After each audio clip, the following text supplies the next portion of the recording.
Bonjour à tous, ici Pauline Agneau et bienvenue pour un nouvel épisode. Aujourd'hui, j'ai l'honneur de recevoir Hélène Lee Bouygues. Alors, peut-être que vous ne la connaissez pas, mais honnêtement, son parcours est hallucinant et surtout, ses convictions, ses combats sont vraiment très intéressants et c'est pour ça que j'ai voulu absolument la choisir pour cet épisode de rentrée, un épisode en fanfare.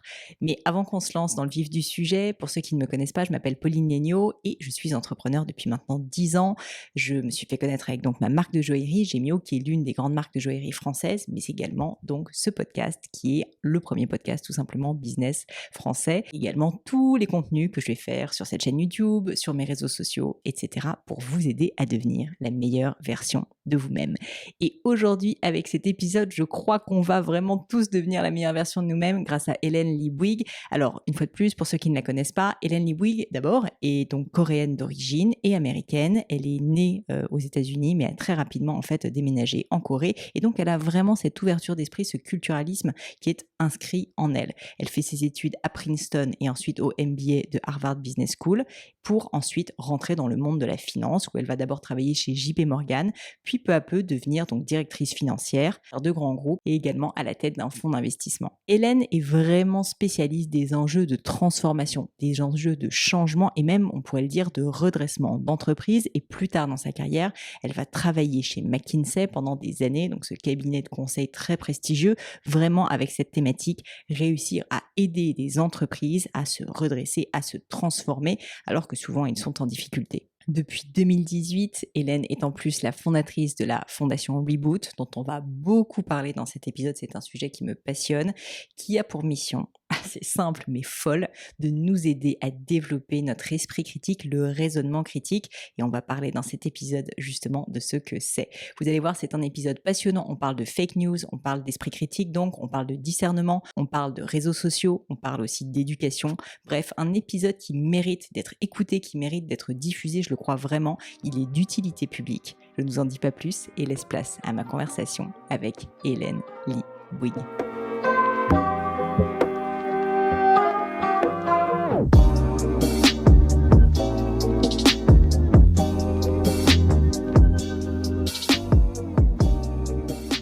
Bonjour Hélène, bienvenue sur le podcast. Merci de m'avoir accueillie, Pauline. Avec grand plaisir.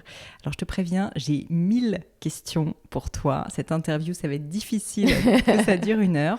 Et je voulais rentrer dans le vif du sujet directement, parler tout de suite de raisonnement critique, qui est vraiment un sujet qui m'intéresse beaucoup. Qu'est-ce que c'est déjà le raisonnement critique, la pensée critique ?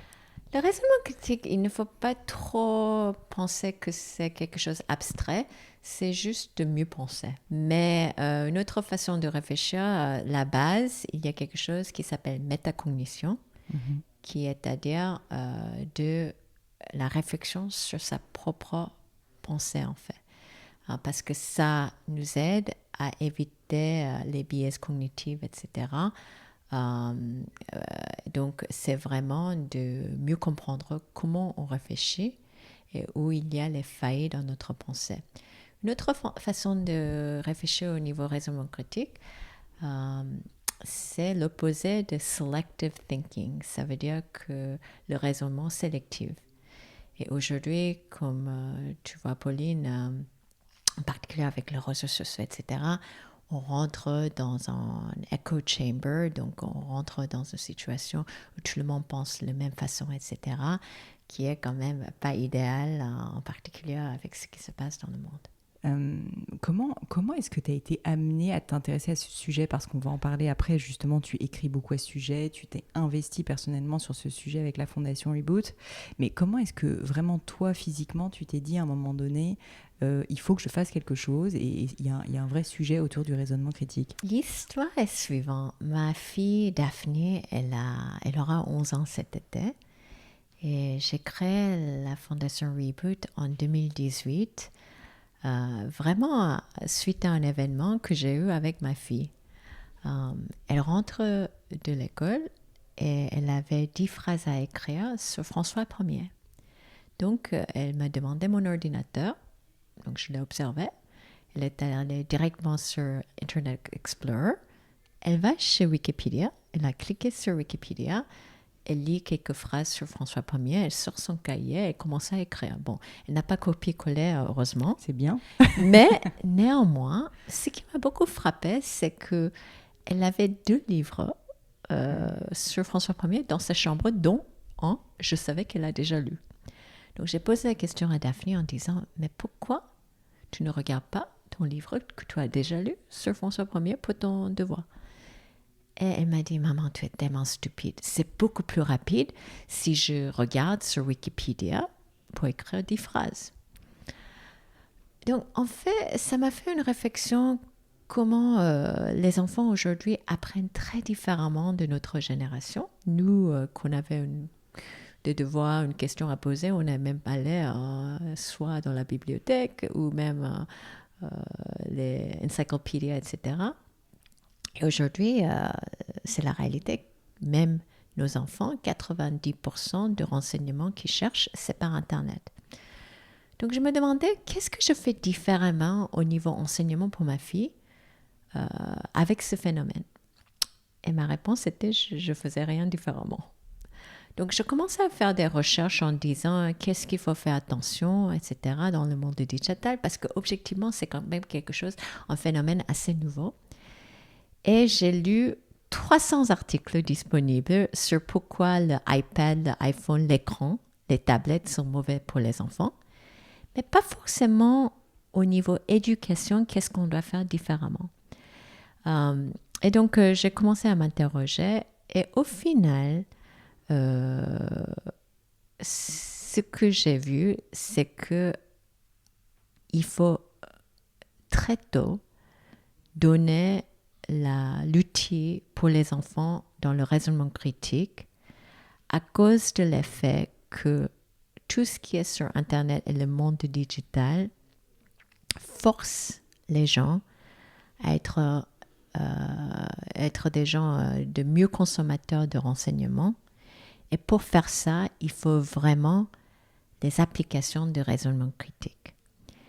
Et avec ça, je me suis rendu compte que ce qui est disponible pour les outils pragmatiques, y compris pour les adultes, ne sont pas vraiment disponibles dans le domaine de raisonnement critique. Et à l'école, on ne fait quasiment pas. Ouais.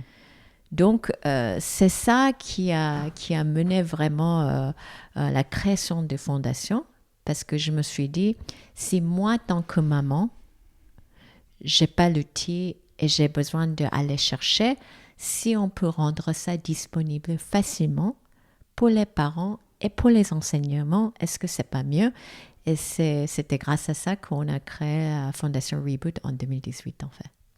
C'est assez fou comme histoire quand même, et du coup je comprends que c'est très lié à l'éducation pour toi, Ouais. mais au final ça s'étend en réalité même à des adultes, c'est ça qui est encore plus fou peut-être. Ça me rappelle le fait que, pour partager une mini anecdote personnelle, je le fais pas souvent, mais quand apparemment mes parents m'ont envoyé à l'école, ils hésitaient entre plusieurs écoles et ils sont tombés sous le charme d'une directrice d'école qui leur a dit, nous dans notre école, on n'apprend pas aux élèves à apprendre par cœur, on apprend à apprendre. Et j'ai trouvé que c'était très intéressant, et effectivement je constate que moi l'éducation que j'ai eue et mes parents ont fait, c'est vraiment cet effort, c'était toujours de me poser des questions, de m'apprendre en fait à un petit peu avoir donc ce raisonnement critique, quoi, à remettre en cause, on va dire, certaines choses. Et j'ai le sentiment que c'est pas toujours le cas dans l'éducation, parce qu'en fait il y a beaucoup de connaissances plus que de raisonnement. Est-ce que c'est quelque chose, sans vouloir tu vois, être non politiquement correct ou quoi que ce soit, mais est-ce que c'est quelque chose que tu constates dans le système éducatif français, international, peu importe à la rigueur, qui est qu'aujourd'hui, il y a un sujet vraiment au niveau de l'éducation, qui est que l'éducation, c'est pas juste de la connaissance brute, mais c'est du savoir-vivre, c'est du savoir réfléchir en fait. Absolument. Je crois qu'avec toutes les pressions que les différents gouvernements donnent à l'éducation nationale, on est devenu beaucoup plus standardized test, en fait, les examens standardisés. Et avec ça, les professeurs dans les écoles, ils se sentent qu'ils n'ont pas la disponibilité de temps. Donc, c'est vraiment devenu une machine de donner, de faire apprendre par cœur les renseignements. qui est probablement exactement opposé de ce que la société a besoin. Aujourd'hui, les machines vont retenir facilement les renseignements 1000 fois mieux que nous. C'est clair. Et ce qui cherchent même des sociétés, donc côté travail, c'est souvent cité parmi les 3 critères le plus important, c'est raisonnement critique. Il y a créativité, il y a comment les gens fonctionnent avec les autres, etc. Mais souvent, quasiment toujours, le raisonnement critique est cité parmi les 3 choses plus importantes. Et il y a des recherches qui montrent que les gens qui font raisonnement critique bien, ils vivent mieux aussi. Donc, ils sont moins endettés. Il y a vraiment des statistiques et les études autour de ça. Donc, pour revenir aux écoles, etc., je crois que la pression fait en sorte que les renseignants, ils se sentent qu'ils auront moins de temps, etc. Mais en réalité, on doit faire l'inverse.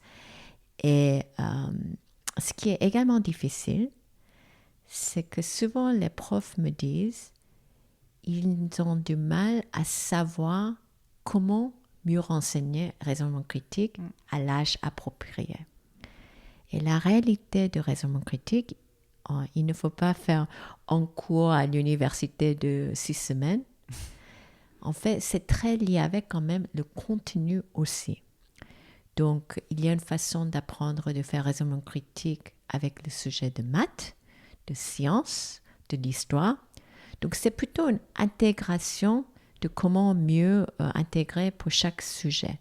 Néanmoins, il y a quand même une base qui est liée avec l'histoire. Donc, tu as raconté, Pauline, c'est que déjà à la base, de poser des questions qui n'ont pas une réponse, donc on dit en anglais open-ended questions, de commencer à réfléchir au niveau comment nous-mêmes nous réfléchissons, notre propre pensée, donc la métacognition, la curiosité, tout ça, ça donne les bases et les building blocks pour les gens à mieux faire raisonnement critique. Donc tout ça, c'est important. L'autre élément qui est très important qu'on oublie, c'est la gestion des émotions. Même tant qu'adulte. Si on est fâché, c'est très difficile de faire raisonnement critique et même la bonne échelle de logique. Donc pour les enfants également, dans l'éducation, la gestion des émotions, par exemple, que les parents peuvent faire tous les jours avec les enfants, ça c'est également important parce que sans ça, c'est très difficile de faire le raisonnement critique également. Et donc concrètement, toi, si on prend ton exemple personnel, avec Daphné, depuis que tu t'es intéressée à ce sujet, tu sens que tu as changé ton comportement et que maintenant tu es plus attentive et peut-être que, je sais pas, tu la challenges différemment justement pour lui développer son raisonnement critique ? Bon, l'avantage d'avoir une fondation qui est sur raisonnement critique, c'est qu'elle entend chaque fois. Et je ne cache pas, j'ai fait un TED Talk parce que c'était en français qui n'est pas ma langue maternelle. Je crois que j'ai fait répétition de 100 fois elle. Donc, elle connaissait quasiment mon TED Talk elle-même. Maintenant, l'autre sens, c'est que de temps en temps, quand je demande à ma fille de faire quelque chose, je critique. Elle me dit, mais maman, ça, c'était pas raisonnement critique que tu viens de faire, moi.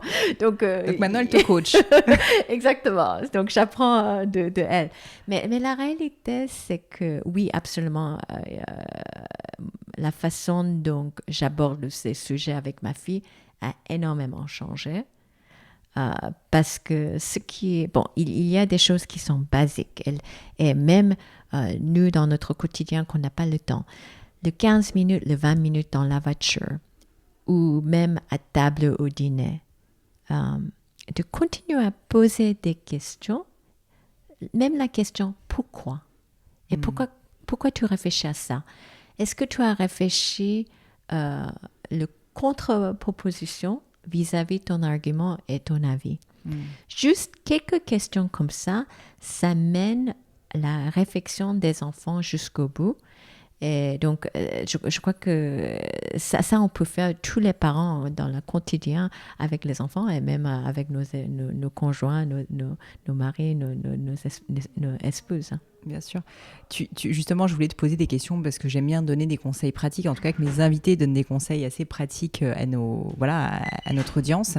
Et donc, en fait, concrètement, si jamais tu es parent ou juste tu te dis, j'ai envie, moi, de développer mon raisonnement critique, parce que je pense que finalement, tout le monde a plutôt intérêt à le faire, qu'est-ce qu'il faut faire, quoi, concrètement? Il faut faire quoi? Ouais.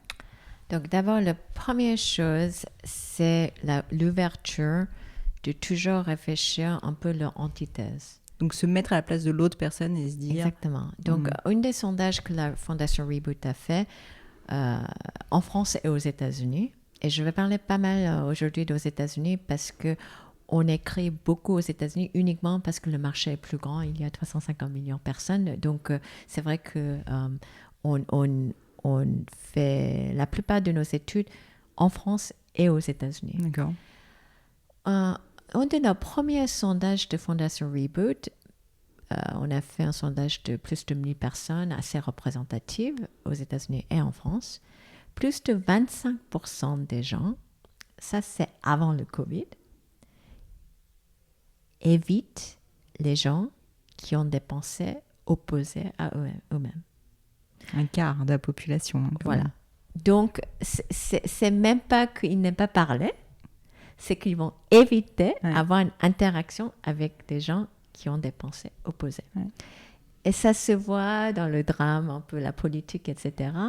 Mais encore une fois, je parle, ça c'était un sondage avant le Covid, où on était quand même, on avait des dîners, etc. Donc, je crois que ça c'est le premier point que les gens doivent être conscients au niveau raisonnement critique, que eux-mêmes, il faut qu'on a tout le monde nos propres insécurités, nos biais et nos avis. Et c'est vrai que c'est beaucoup plus confortable et c'est beaucoup plus facile de juste valider nos convictions.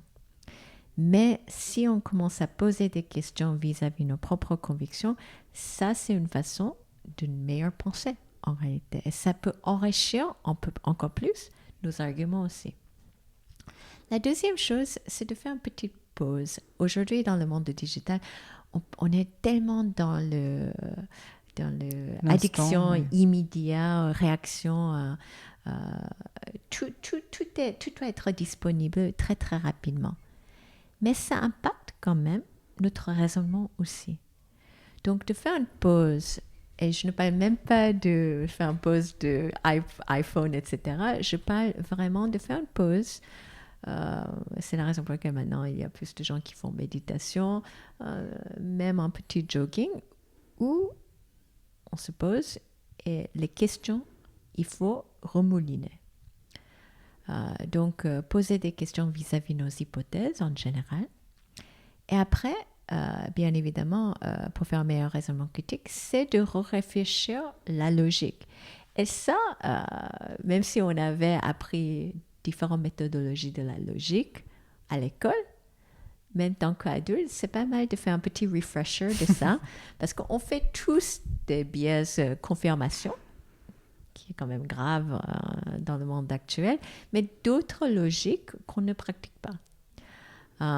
Et après, la troisième chose, c'est, on parle beaucoup de diversité, on parle beaucoup de, maintenant avec RSE, etc., dans les sociétés, dans le monde du travail. Mais c'est vrai qu'il ne faut pas oublier qu'on reste quand même des amis, des proches, avec des gens qui réfléchissent, qui sont un peu dans notre propre univers. Oui. Et il faut avoir plus d'ouverture et il faut être conscient de ça. Parce que c'est ça qui va nous aider à mieux réfléchir également. Et notamment via l'art, par exemple, via en fait des personnes qui exercent souvent un raisonnement critique assez poussé. Donc s'entourer aussi peut-être de personnes qui, c'est pas toujours facile parce que c'est souvent des personnes un peu contrariennes qui ont tendance à dire non, à chercher la petite bête. Parfois ça met mal à l'aise parce qu'on a tous cette envie en fait, parfois je pense d'éviter le conflit. Aussi. Et donc j'imagine que en fait essayer de s'entourer de personnes un peu plus comme ça, même si parfois ça met mal à l'aise, c'est aussi une source de raisonnement critique, quoi. Absolument. Et parce que ça donne une ouverture.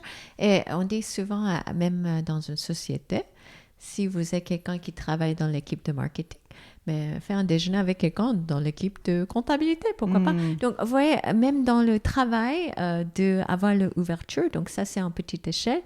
Et comme tu viens de dire, Pauline, des univers différents à toi, ça va mener à une réflexion. Quelqu'un qui est totalement trop cartésien, en effet, de voir quelqu'un qui est un peu plus artiste et réfléchir au niveau réflexion, c'est ça qui va nous nourrir côté pensée. Alors j'ai une question légèrement philosophique pour toi que je me pose de temps en temps. C'est que de temps en temps, moi, j'ai personnellement pas envie de changer d'avis. Parce qu'au fond, je me dis, j'ai raison, j'ai une conviction. Et je trouve que du coup, une grande difficulté d'exercer ce discernement et cet esprit critique, c'est de s'autoriser à changer d'avis. Est-ce que tu vois ce que je veux dire peut-être ? Et est-ce qu'en fait, quelle est la limite si tu veux ? Parce qu'il y a un moment donné où on peut se dire, bah, si jamais en permanence je suis dans le relatif et je vais m'ouvrir, bah, j'ai plus de conviction, je sais plus qui je suis, enfin tu vois, t'es dans le doute permanent quoi. Et donc je me pose souvent cette question, je me dis, j'ai envie d'être quelqu'un qui est ouvert d'esprit parce que je vois bien les ponts que ça peut apporter, et en même temps, bah, j'ai un peu peur aussi de tellement m'ouvrir que finalement je deviens complètement invertébrée. Bon, Pauline, si tu as peur de ça, ça veut dire que tu as un esprit tellement ouvert que la probabilité que tu vas désintégrer avec tes convictions, c'est quand même minima. Bon. Mais objectivement, il faut quand même réfléchir. Pas, là, juste parce qu'on réfléchit à une position opposée ne veut pas dire que notre conviction va être diluée. Le contraire, ça peut peut-être même nourrir nos convictions avec des meilleurs arguments parce qu'on a des faits qu'on n'aura pas peut-être cherché. Donc, de vraiment interagir et réfléchir avec une contre-proposition n'est pas forcément de dire qu'on va diluer nos convictions. Maintenant, un peu les blagues français-américains, on dit souvent, c'est que les Français, on réfléchit trop, on ne prend pas des décisions et il n'y a pas de résultats. Et que les Américains, c'est juste les résultats. Bon, je crois que, encore une fois, c'est trop généralisé et c'est pas la réalité. Mais dans le bon réflexion, raisonnement critique également, il faut savoir le fameux 90-10. Donc ça, c'est un autre élément qu'on peut pratiquer dans tous les jours, qui est, on n'a pas besoin d'avoir 100% les faits et les renseignements pour prendre une décision. Donc, il faut savoir, ça c'est un entraînement, en particulier dans le travail, qui est à quel moment est-ce que j'ai suffisamment des éléments, des renseignements qui me donnent suffisamment de confiance que mes convictions sont légitimes, qu'on ne va pas aller jusqu'au 100%. Donc, dans ma carrière, comme tu sais, Pauline, j'ai fait beaucoup de retournements des sociétés en difficulté. Déjà, quand on arrive dans une situation comme ça, il n'y a souvent même pas les résultats des comptes qui sont mis à jour, etc. Donc, c'est déjà très difficile d'avoir même les chiffres d'affaires, les résultats de la société, etc. Donc, c'est le moment, mais néanmoins, juste de prendre des décisions avec gut feeling. Donc, ça veut dire que juste avec notre propre sentiment, ça ne suffit pas. Donc, il faut analyser, mais il faut savoir, donc ça c'est un des atouts également de raisonnement critique, de savoir à quel moment on a suffisamment de points de data pour arriver à prendre une décision, qui est un peu lié avec cet élément de contre-proposition, etc. Pourquoi ça ne va pas forcément nuire nos convictions. C'est très intéressant ce que tu dis, Hélène, parce que je sais que tu as donc passé effectivement dans le retournement et aussi dans la finance. Et je pense que l'image d'Épinal du financier, c'est quelqu'un qui est très data-driven, qui va uniquement regarder, analyser les chiffres et qui prendra ses décisions quand tout va converger et qu'il aura une certitude. Et d'après ce que je comprends, ce que tu dis, c'est que notamment dans le métier du retournement, on n'a jamais de certitude à 100% et qu'à un moment donné, il faut juste prendre la décision. Est-ce que tu aurais un exemple dans ta carrière justement d'une fois où vraiment dans le détail tu pourrais nous raconter une décision que tu as dû prendre, une décision du coup difficile parce que tu n'avais pas toute l'information mais qu'à un moment donné il fallait choisir et ce qui m'intéresse c'est de savoir du coup comment est-ce que tu as su que c'était le moment où il fallait prendre la décision? Bon, dans des sociétés en difficulté, le temps est aussi important que la décision. Donc, je dis souvent dans ce métier, il vaut mieux avoir tort 10%, 20% de temps que de ne pas prendre la décision du tout. Parce que dans ce cas-là, la société, c'est trop tard, elle est probablement morte. Donc, il y a un élément qui est la course contre le montre. Et c'est la raison pour laquelle, encore une fois, il faut toujours avancer que d'être figé parce qu'on n'a pas tous les data. Maintenant, un exemple concret. C'est le plus difficile, c'est quand, si c'est de réfléchir, est-ce que il y a un produit qui n'est pas assez rentable, on arrête le produit, etc. Ça, c'est peut-être moins difficile. Ce qui est très difficile, c'est quand on décide de vraiment changer la stratégie de la société. C'est clair. Parce que ça implique plein de choses qu'il y a de risques. Donc, c'est le moment que les gens hésitent énormément parce qu'ils n'ont pas la certitude, etc. Et moi, j'ai une histoire dans le domaine qui est dans la production de lingerie, littéralement, les soutiens-gorge, que cette société avait mal capté. C'était vraiment ce qu'elle cherchait l'audience. Donc, il y avait une hypothèse à l'origine que les Anglais, les Français, les Italiens, ils achetaient un peu les mêmes styles de soutien-gorge et c'était plutôt vis-à-vis la tendance et la mode qui étaient différenciés. Mais néanmoins, on a fait quand même les focus groups et les vraies études qui montrent que culturellement, les Italiens et les Français n'achètent pas du tout les mêmes soutiens-gorge, par exemple. D'accord. Donc, c'est ce genre de choses. Il y a quand même quelques analyses clés pour décider s'il faut faire un changement majeur ou pas. Mais je crois que l'importance, c'est vraiment de accepter que il faut avancer, il ne faut pas rester sur place parce qu'on n'a pas tous les éléments de fait.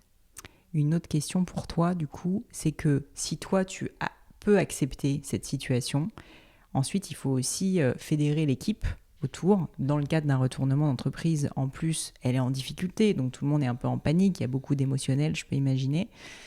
Il faut réussir à faire en sorte que les personnes peut-être qui étaient encore présentes de l'ancienne entreprise, on va dire, acceptent justement ce nouveau saut dans l'inconnu. Est-ce que là aussi, tu aurais des exemples ou juste une manière de me raconter comment, une fois que toi, tu t'es forgé cette conviction, même si elle est basée sur des faits quand même encore pas totalement 100% valides, comment est-ce que tu fais pour réussir à partager cette conviction et à fédérer l'équipe autour de toi? D'accord. Bon, d'abord, quand il y a 100 points à aborder avec une équipe, vous fédérez personne. Parce que personne ne soutient pas les 100 points. Donc d'abord, il faut être côté les plans d'action et la mission et ce qu'on souhaite aborder. Moi, je dirais il faut qu'on puisse compter ça dans les deux mains. Encore mieux si on peut compter dans une seule main. 5 à 6 points, les gens retiennent. Plus que ça, c'est très difficile. Donc, avec l'équipe, il faut vraiment définir et prioriser c'est quoi les 4-5 points qui sont les plus importants et aligner l'équipe pour que tout ce qu'on fait, c'est pour avancer avec ces 5 points.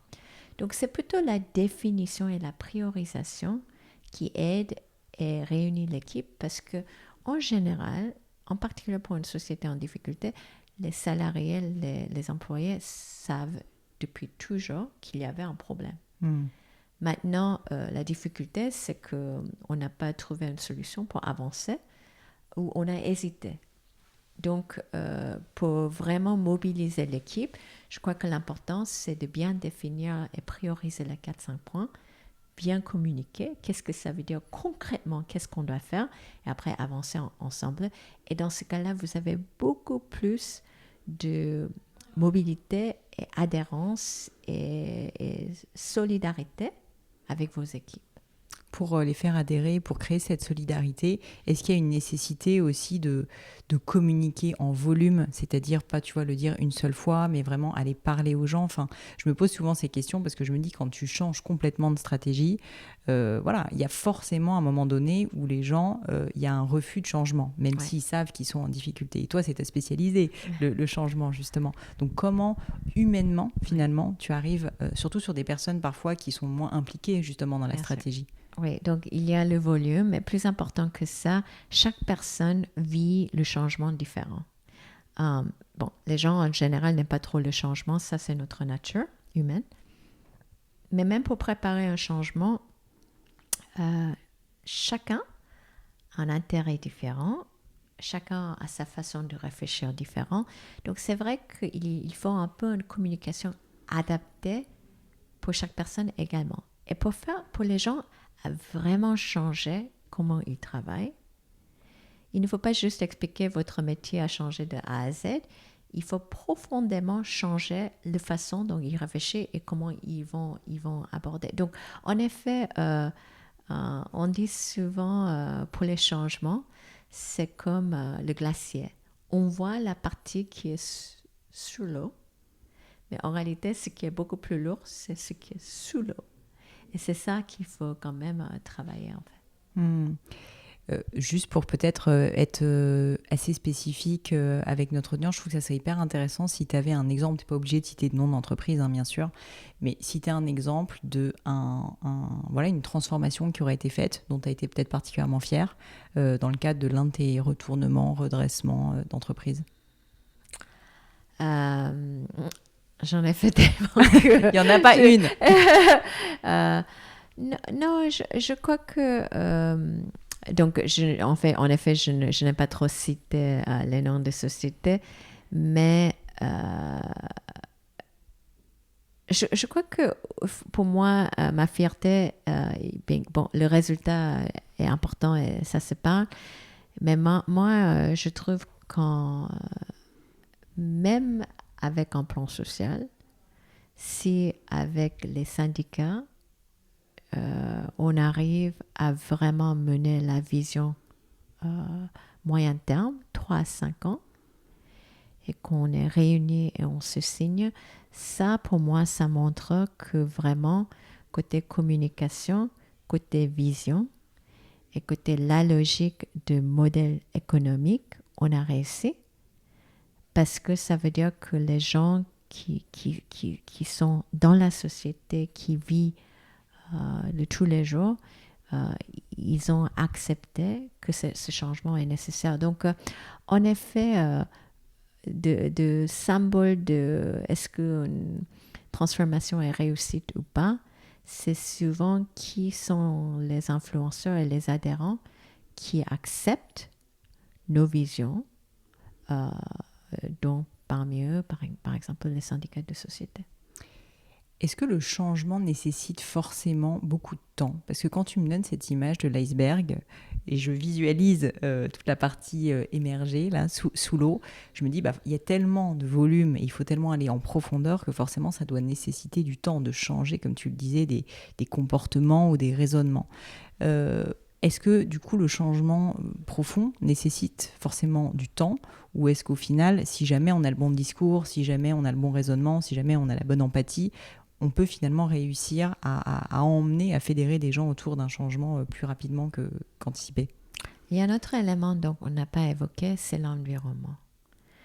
Donc je crois qu'il n'y a pas une seule société, une seule famille qui n'a pas réagi radicalement différemment pendant cette période de Covid.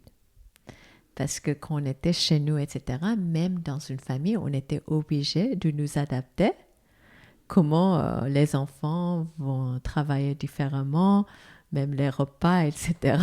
Donc, je crois que l'adaptation pour le changement, de temps en temps, si l'environnement force, on est quand même des gens qui sont capables de changer.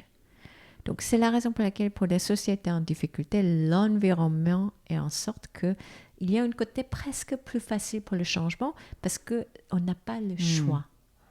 Maintenant, quand la société va très bien, etc., c'est vrai qu'essayer de changer, c'est un peu plus compliqué parce que ça revient sur la partie communication, parce que les gens ne comprennent pas forcément la raison pour laquelle on doit changer.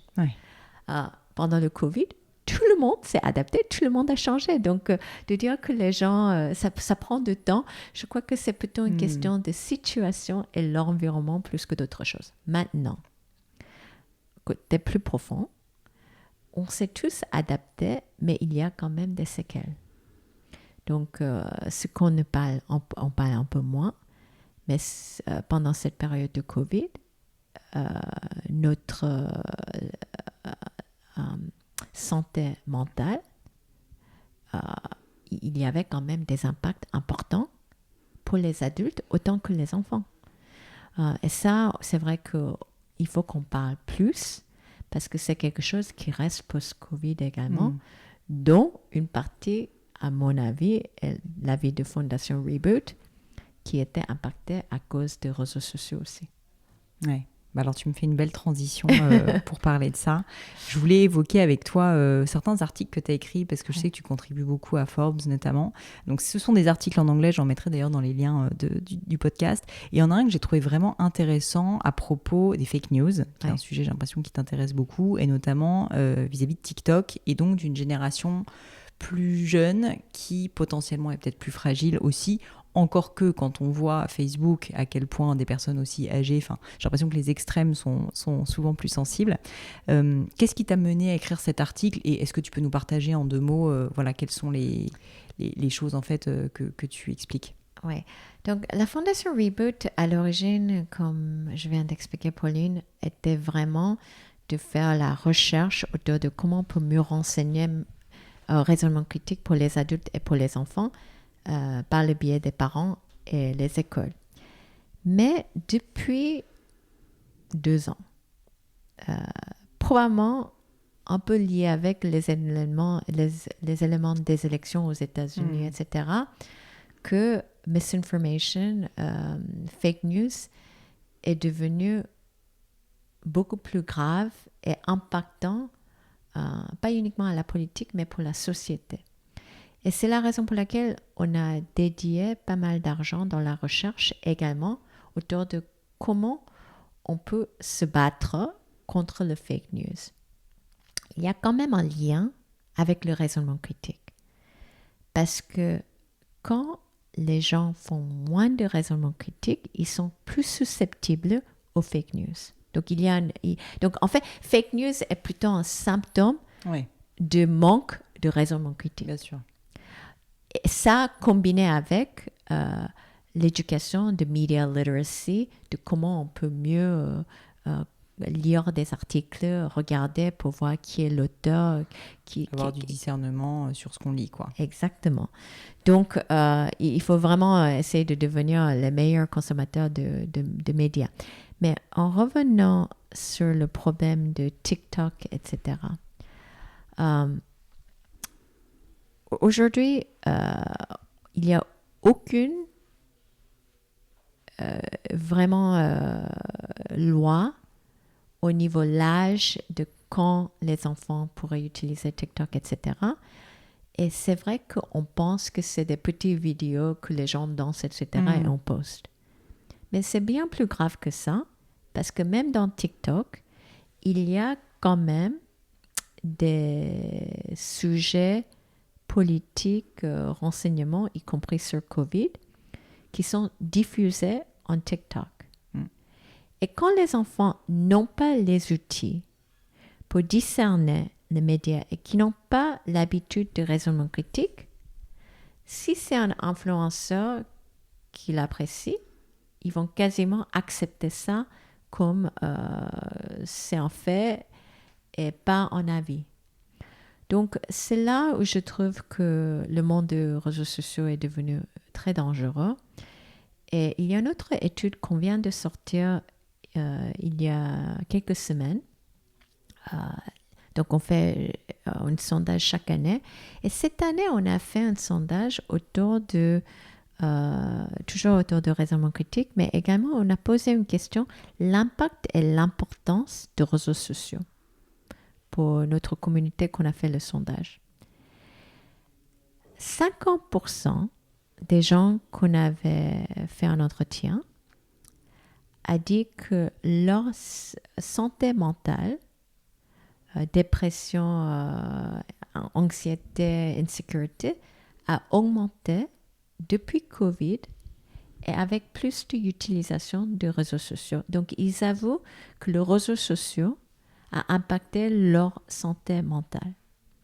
Néanmoins, les mêmes personnes qu'on a fait cet entretien a dit il y a plus de 40% qui ont dit ils ne vont pas dénoncer les réseaux sociaux, même si ça veut dire d'échanger avec leur voiture ou leurs animaux domestiques. Donc ça veut dire ils préfèrent garder les réseaux sociaux que leurs chiens, 40%. Ah ouais. Et plus de 70% des gens qu'on a fait l'entretien, qui est quand même représentatif aux États-Unis, ont dit, même pour $10,000, ils ne vont pas dénoncer les réseaux sociaux. Donc, l'addiction qu'on a aujourd'hui, malgré les faits, c'est la même communauté qui ont dit que plus de 50% ont dit ils savent que ça dégrade leur santé mentale.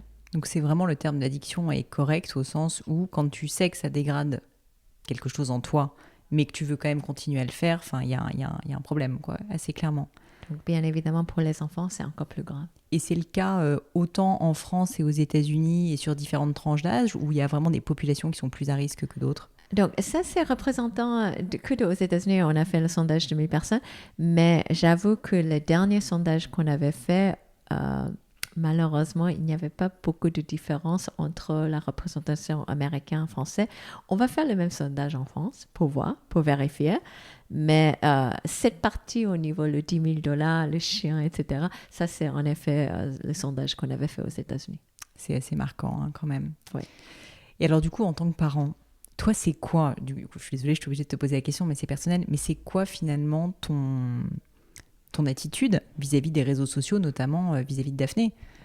Comment est-ce que tu fais pour... Voilà, il y a une réalité, c'est que ça a aussi plein d'avantages, ça permet de communiquer avec ses amis, ça peut permettre de développer des business, etc. Mais tous les inconvénients qu'on connaît. Et donc, comment est-ce que tu fais pour y réfléchir? Donc déjà pour Daphné, bon, elle a 10 ans, donc elle n'a pas trop de résistance, pas encore, mais elle n'a pas le droit de TikTok, elle n'a pas de réseaux sociaux. Elle a le droit de WhatsApp pour communiquer avec ses copines qu'on peut vérifier, en effet. Mais tout ce qui est réseaux sociaux, elle n'a pas le droit. Et bon, elle a suffisamment lu mes articles qu'elle a compris à peu près. Je pense qu'elle est entre de bonnes mains, c'est sûr. En tout cas, la raison pour laquelle on dit qu'elle n'a pas le droit. Donc ça c'est le premier point.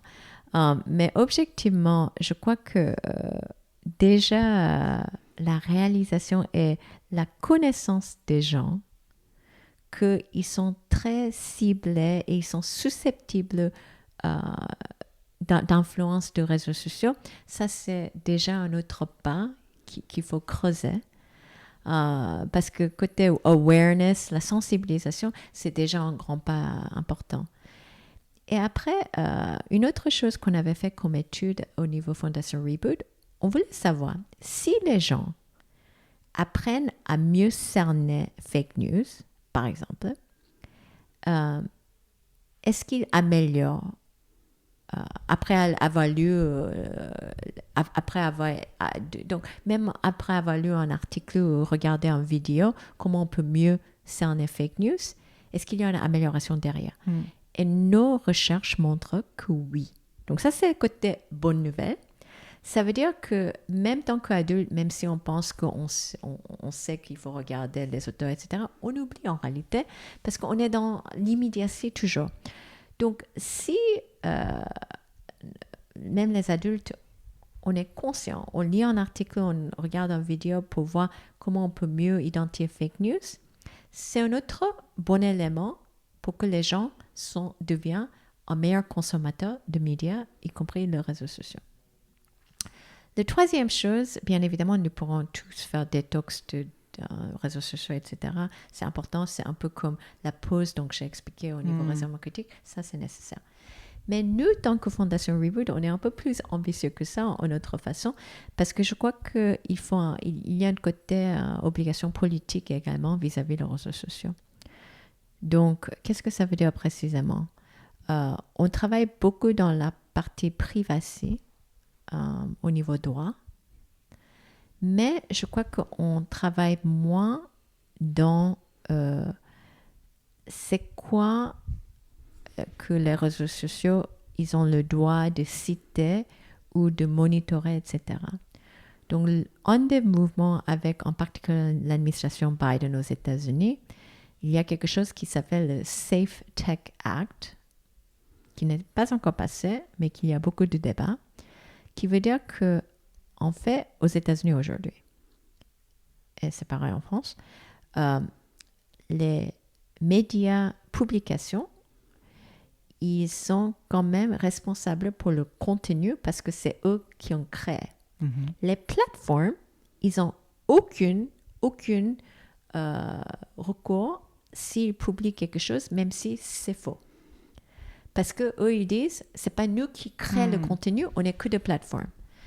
Donc, le Safe Tech Act, ils ne sont pas allés jusqu'au bout pour dire que les réseaux sociaux sont responsables pour le contenu, mais ils disent que si ils postent des choses où ils gagnent l'argent, il y a une source de revenus, dans ce cas-là, ils sont responsables pour le contenu. Ah, c'est intéressant.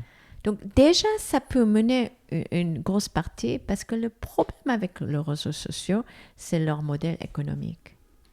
En fait, même si ce n'est pas uniquement le côté addictif, mais pourquoi c'est addictif? Parce que leur algorithme est fait pour jouer avec nos émotions. Ça revient à notre discussion au début. Quand on ne gère pas nos émotions, on ne peut pas faire raisonnement critique. Donc, en réseaux sociaux qui délibérément essaient de jouer avec nos émotions pour faire peur, etc. Pourquoi?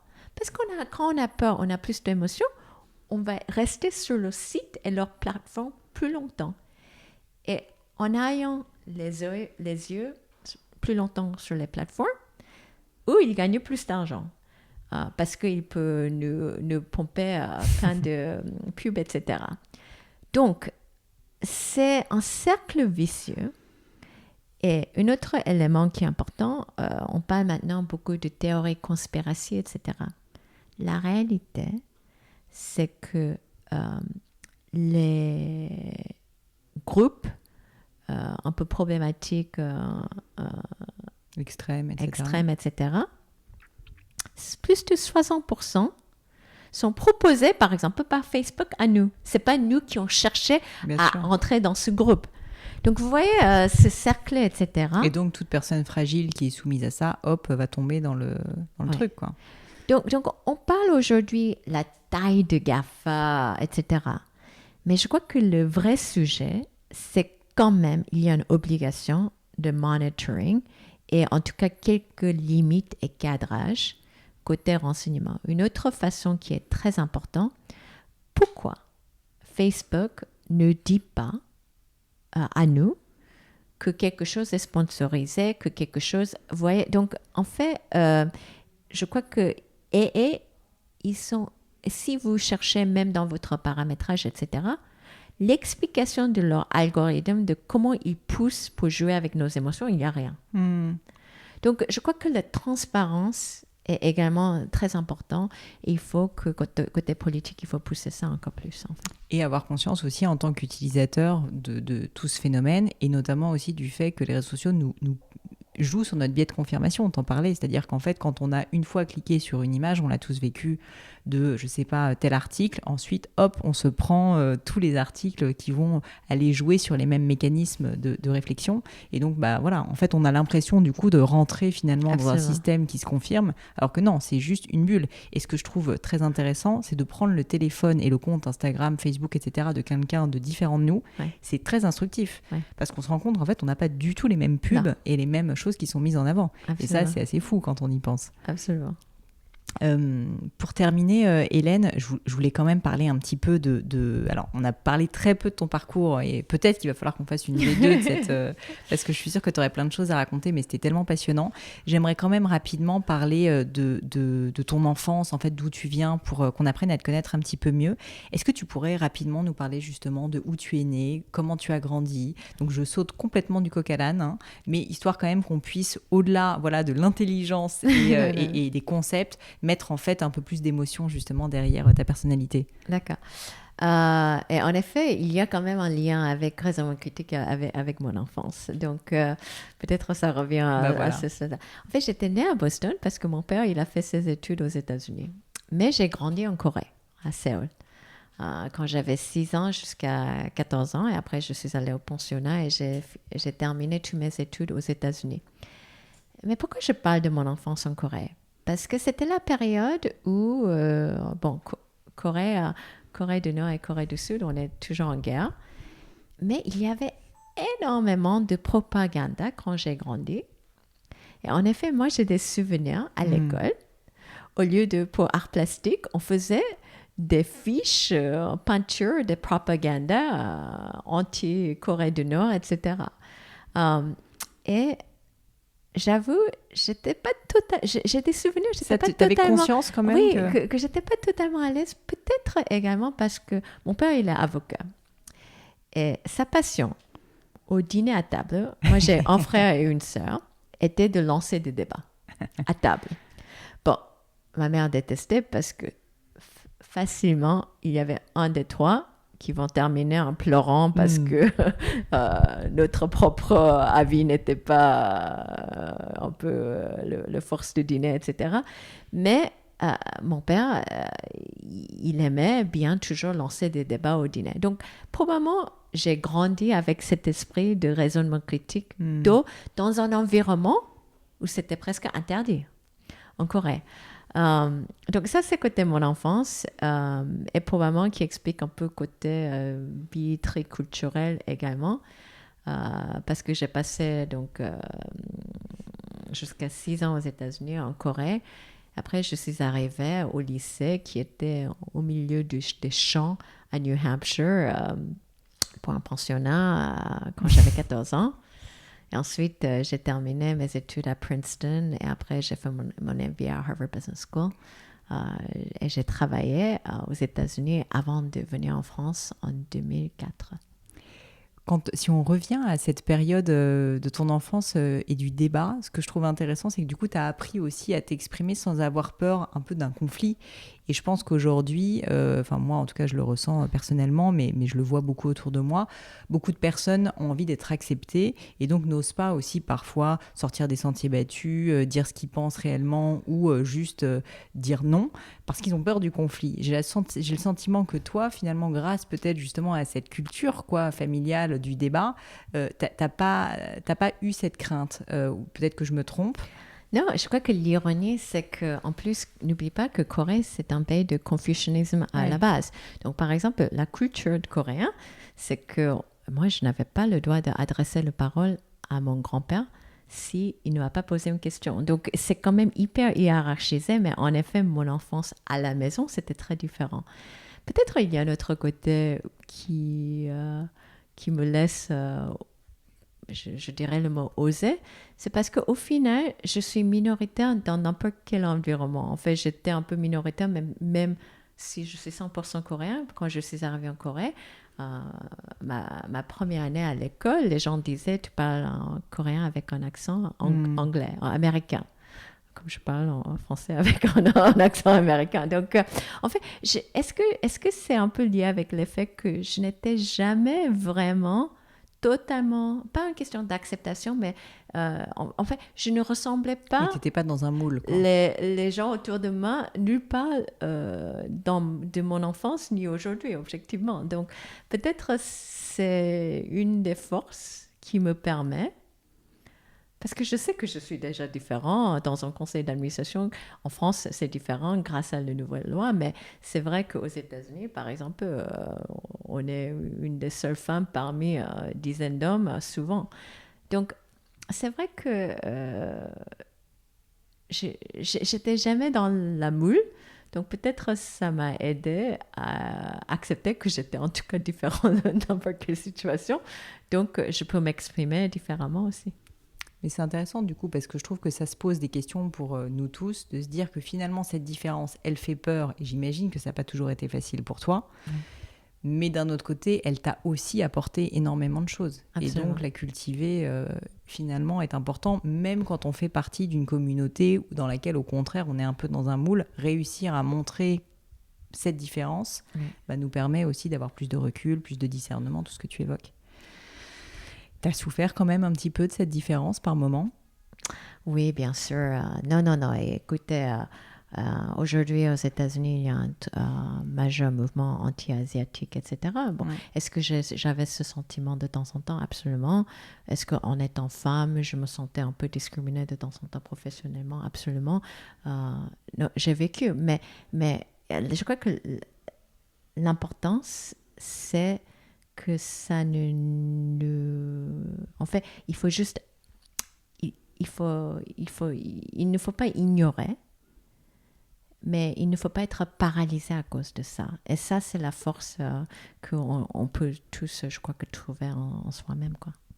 Quand ça a pu t'arriver, justement, quelle était ton attitude en général? Quand tu sentais, pas grand-chose, mais une petite tique, un petit message, où tu sentais que finalement, voilà, tu n'avais pas forcément été accepté pour qui t'étais. Comment tu réagissais? Moi, quand j'aime pas quelque chose, je cours. Donc, en fait, chacun réagit un peu différemment.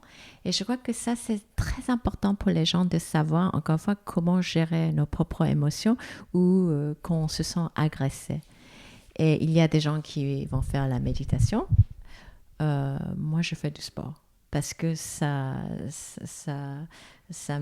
m'aide à... on peut sortir de cet environnement parce que le pire, c'est de rester avec... Parce que objectivement, n'oublie pas, quand on est un peu agressé ou il y a un petit mal, etc., c'est fortement probable, c'est quasiment la totalité liée avec l'insécurité d'autres qui t'a agressé, en fait. Donc, en réalité, c'est peut-être probablement même pas personnel. Mais on se personnalise parce que c'est humain. Donc, la meilleure façon pour nous, je trouve que c'est de trouver chacun leur façon de comment éjecter ça et accepter pour avancer. Et pour moi, c'est du sport. Du sport et pas de confrontation pour le coup, mais juste se dire la personne en face, elle a ses problèmes. Moi, je vais... En fait, quand j'étais plus jeune, j'avais plus peur de confrontation. Je crois que je n'aurais pas... En fait, je n'ai pas osé forcément même faire des remarques derrière. Avec l'âge, maintenant, j'avoue que, par exemple, quand j'entends quelque chose qui est en effet discriminatoire vis-à-vis des femmes, je fais une remarque. Et j'essaie de corriger poliment, mais je fais un point pour que cette personne sache que ce qu'il vient de dire, c'était pas adapté. Mais j'avoue, quand j'avais 25 ans, 26 ans, j'ai pas osé. Mais aujourd'hui, je dis. Tu as bien raison, c'est par petites touches qu'on fait changer les choses. Exactement. Pour terminer, Hélène, j'ai des grandes questions que j'aime bien poser à la fin de mon épisode. La première, c'est est-ce que dans ta vie personnelle, professionnelle, tu aurais vécu un grand échec qui a été un peu ton blessing in disguise, c'est-à-dire un échec qui en réalité t'a appris des choses sur toi, sur ton métier, sur ta vie, bref, que tu nous parles un peu de ça et des enseignements que tu en as tirés. Moi, j'ai vécu plein de petits échecs, mais rien qui a fondamentalement changé ma vie. Donc, c'est vrai que moi, j'étais toujours dans l'esprit, pour chaque échec, il faut avancer, etc. Mais peut-être il y a un échec personnel. Je me suis mariée très tard. Je me suis mariée à 36 ans parce que j'étais fiancée 2 fois avant et c'était rompu. Voilà. Donc, j'ai pas géré ma partie émotionnelle, personnelle. Et en réalité, maintenant, je me suis mariée avec mon mari depuis, ça fait 15 ans, donc heureusement. Mais j'avoue que je ne cache pas, j'ai eu Daphné à 38 ans. Donc, de faire un deuxième enfant, c'était dans nos projets qui n'a pas abouti. Bon, j'ai eu beaucoup de chance. J'ai une fille, donc je suis ravie. Mais est-ce que ça, c'est un échec? Est-ce que j'aurais mieux géré? Point d'interrogation. Mais en effet, ça, c'était ça, c'était une période difficile que j'ai assumée parce que je savais, en se mariant un peu tardivement, etc., c'était plus compliqué aussi. Est-ce que s'il y avait quelque chose qui était à refaire dans ta vie, qu'est-ce que tu referais différemment? Je crois que j'aurais osé à dire, c'est dans le même veine. J'aurais préféré que Ellen Lee Bouygues, à 23 ans, 24 ans, aura pu oser à dire des choses qui n'étaient pas correctes aux gens. Ce que je fais aujourd'hui, j'aurais bien aimé avoir eu le courage plus jeune, professionnellement, de dire des choses. Ça, c'est mon regret. Je pense que beaucoup de personnes le ressentent. Une maxime, des mots de sagesse, une citation qui t'a particulièrement touché, marqué, voilà, qui te plaise tout simplement et que tu pourrais partager avec nous. C'est pas un maximum, mais c'est un peu philosophie professionnelle. Moi, j'étais toujours dans l'esprit que s'il faut faire un choix ou une décision, il faut toujours poser la question, est-ce que cette décision crée plus des options ou ça ferme des options? Je crois que professionnellement, ça m'a beaucoup servi cette réflexion parce que souvent, professionnellement, on veut devenir l'expert très vite. Parce qu'on pense qu'en devenant l'expert très vite, ça va nous aider à monter professionnellement. Mais peut-être, en faisant ça, on ferme les options et quand je réfléchis professionnellement, en fait, ce qu'on a pensé on va faire, on ne fait jamais. Ça, c'est quasiment 100% certain. Donc, d'autant plus, professionnellement, individuellement, je crois qu'il faut toujours réfléchir dans les décisions. Est-ce que ça va fermer mes options ou ouvrir les options? Hyper intéressant. Encore une question, est-ce que tu as une croyance qui n'est pas universellement partagée, c'est-à-dire qui est assez controversée? Je te donne un exemple.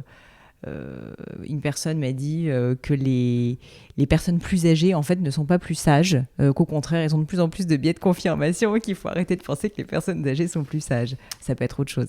Bon, déjà, ça, je confirme, ce n'est pas le cas. Et donc, je vais juste raconter une petite histoire parce que tu viens d'évoquer.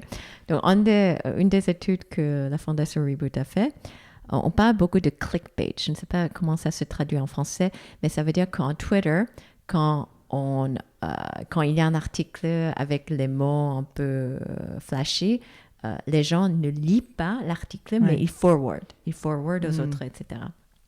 Et on dit souvent que les grands-parents, les personnes âgées, ils sont plus susceptibles à forwarder, envoyer des articles avec les tags très émotifs, etc. Et que les jeunes adultes ne font pas ça. Avec notre expérience, ça montre que en fait, les jeunes adultes, que nous, on compte entre 20 à 35 ans, ils étaient susceptibles à 72% à clickbait, versus plus de 60 ans à 81%.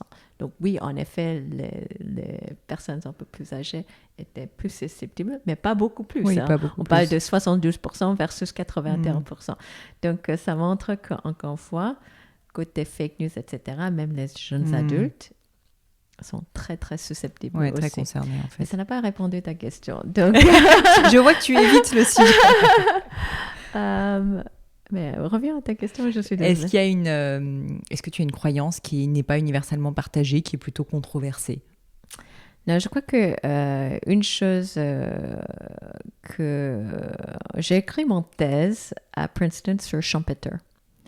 Donc, j'ai quelques croyances côté business quand même, qui est un peu schumpeterienne à la base, que je sais que c'est pas du tout partagé avec tout le monde, mais fondamentalement, économiquement, je suis quelqu'un assez libéral, parce que je crois que les affaires, le modèle économique, et comme les gens, ça évolue il faut juste accepter ça et ne pas essayer de trop freiner. Donc je sais que ça, c'est pas quelque chose qui est toujours partagé. Mais l'audience du gratin est très ouverte d'esprit, donc ne t'inquiète pas, Hélène. Merci. Pour terminer, dernière question, est-ce qu'il y a un livre ou un objet culturel qui a été particulièrement important dans ta vie, ton livre préféré, etc., ou celui que tu recommandes peut-être le plus autour de toi? Est-ce que tu pourrais nous en parler un petit peu? Je vais parler d'un livre qui était ma préférée américain, et après je vais parler d'un livre qu'en français m'a recommandé, que j'ai beaucoup apprécié. Donc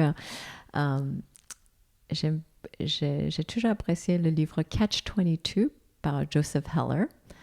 Ça se lit assez facilement, et pour vous pendant l'été, c'est pas mal comme un livre. C'est à quel sujet? Je ne le connais pas. En fait, vous savez ce que ça veut dire Catch-22? Donc, Catch-22, c'est quand c'est une situation un peu compliquée, comment détourner la situation, etc. Et ça parle de guerre, mais il y a quand même humour dedans, etc. Et le livre lui-même est un peu un Catch-22. Donc, il y a plein des éléments différents qui fait quand même une littérature assez intéressante. Et moi, quand je suis arrivée en France, quelqu'un m'a recommandé Romain Gary, La promesse de l'aube, que j'ai énormément apprécié. Magnifique, magnifique. Hélène, c'était passionnant. Je te remercie pour ton temps. J'ai passé vraiment un moment merveilleux en ta compagnie. Si jamais on veut te suivre peut-être sur les réseaux sociaux, bon, alors déjà, on va sur le site de la Fondation Reboot. Ouais. Est-ce que d'ailleurs, en tant que particulier, on peut aider, contribuer, ou c'est pas possible, c'est vraiment plutôt pour des entreprises? Donc, nous, tant que fondation, on n'accepte pas les donations. Donc ça, c'est vraiment juste nous qui finançons. En revanche, si vous venez à notre site internet, vous pourrez vous inscrire sur un newsletter, et dans ce cas-là, tous les articles qu'on publie, etc., vous aurez une alerte régulièrement. Donc notre site internet, c'est Reboot, REBOOT, foundation.org, O-R-G. Et là, on essaie de publier le plus possible. Et à partir de septembre, on va essayer de faire beaucoup plus de traductions de nos articles qui sont en anglais aujourd'hui. Qui sont en anglais. Mais l'audience de ce podcast m'a souvent dit de parler très bien anglais, donc ne t'inquiète pas aussi là-dessus. Et à titre plus personnel, si jamais on veut te suivre, c'est possible peut-être sur LinkedIn, etc. Absolument, absolument. Je suis sur LinkedIn, etc. Bon, je mettrai tous les liens. En tout cas, merci 1000 fois. Merci beaucoup, Pauline.